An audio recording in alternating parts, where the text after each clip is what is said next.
morning and welcome back. Well, the winter apparently takes its toll on a lot of things, including married couples. Joining us this morning from Gunderson Health System is behavioral psychologist Tom Ledoux. Tom, divorce filings jumped by a third in January, according to statistics. Why do you think that is?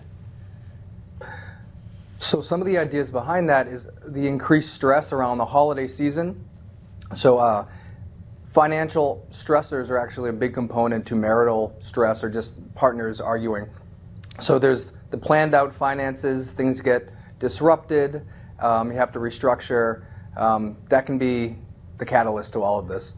Yeah, that definitely makes sense. I can understand that. Yeah. What should you do if you're in a situation, a relationship that you feel like, oh, we're struggling? What's the first step that you think a couple should take? So one of the first steps is trying to clear any potential barriers to present-focused collaborative communication.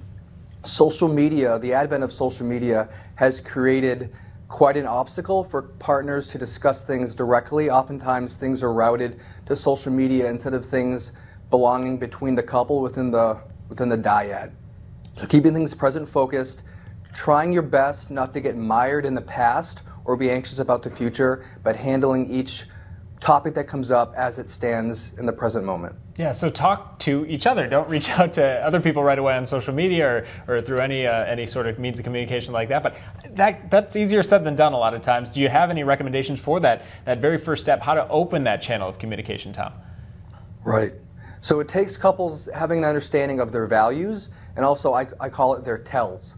So what rules and values does a couple have of how to communicate when things aren't going well? How do you talk about a stressor before you get to that red zone when talking is really difficult? How do you talk about things before doors are slamming or people are separating? So knowing before the ball starts to get rolling, how you sit down and talk. And that's different between every couple. Yeah, definitely finding that right atmosphere. Let's talk about the attitude that you should take when you're going into those conversations. A lot of people, maybe one person feels more willing and open to talk, the other person a little bit more apprehensive. How do you get your partner to be willing and able to talk about this? Right, so active listening is the key. So it's listening with the intent of hearing rather than just waiting to respond. So we want to try not to just be reactive and fix things. We want to figure out, what is this about? Instead of getting burdened by the content of the argument, he said, she said, and what have you, figure out what is the person actually trying to get across, what do they want, what do they need, and how can that be accommodated with it for the partner within the couple. All right, Tom, that's all the time we have. Unfortunately, I feel like we could go a lot further into this conversation, but as you said, listening is key. I think that's an important takeaway of any relationship. And thank you for joining us this morning, Tom. Thank you. And we'll be right back with the check of your bus stop forecast for those of you heading out to the bus stop. A lot of school closings. We'll be back with that next.